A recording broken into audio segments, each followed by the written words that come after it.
এইভাবে না স্যার আপনার কষ্ট হবে স্যার উপর দিকে একজন ধরো সবাই চুপ থাকবেন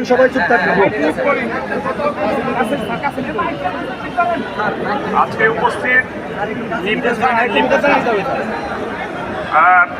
বিভিন্ন পল্লী বিদ্যুৎ সমিতি থেকে আগত বিভিন্ন পর্যায়ের কর্মকর্তা কর্মচারীবৃন্দ, বাংলাদেশ পল্লী বিদ্যুতায়ন বোর্ডের বিভিন্ন পর্যায়ের কর্মকর্তাবৃন্দ, বাংলাদেশ সেনাবাহিনীর বিভিন্ন পর্যায়ের কর্মকর্তা কর্মচারীবৃন্দ, আজকে আমরা অত্যন্ত সৌহার্দ্যপূর্ণ পরিবেশে একটি সভা শেষ করেছি এবং সভায় যে সিদ্ধান্ত গৃহীত হয়েছে আমি সেটি এখন পড়ে শোনাচ্ছি।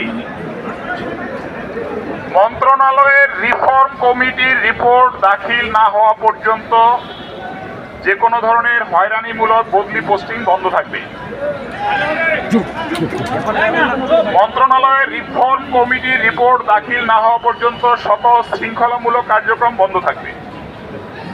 কমিটির রিপোর্ট দাখিল না হওয়া পর্যন্ত সম্প্রতি 2 জন জিএম এবং 4 জন ডিজিএম এর বদলি পোস্টিং আদেশ বাস্তবায়ন স্থগিত থাকবে।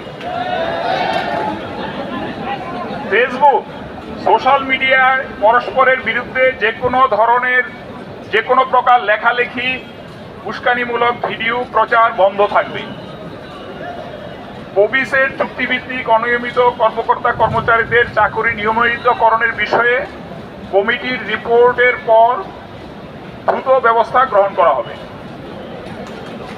লাইনম্যানদের অতিরিক্ত দিনের কাজের জন্য ভাতা প্রদানের প্রস্তাব জিএম বাংলাদেশ পল্লী বিদ্যুতায়ন বোর্ডে প্রেরণ করবে। পল্লী বিদ্যুতায়ন বোর্ডের নিকট প্রস্তাব প্রেরণ করবে এবং উপরোক্ত সকল সিদ্ধান্তের সাথে সকলে একমত পোষণ করছি, এটার সিদ্ধান্ত ছিল। তো আপনাদের সবাইকে ধন্যবাদ, আপনারা অনেক কষ্ট করেছেন, দীর্ঘক্ষণ আপনারা বাইরে অপেক্ষা করেছেন। আমরা আসলে আপনাদের এখন সবাই যার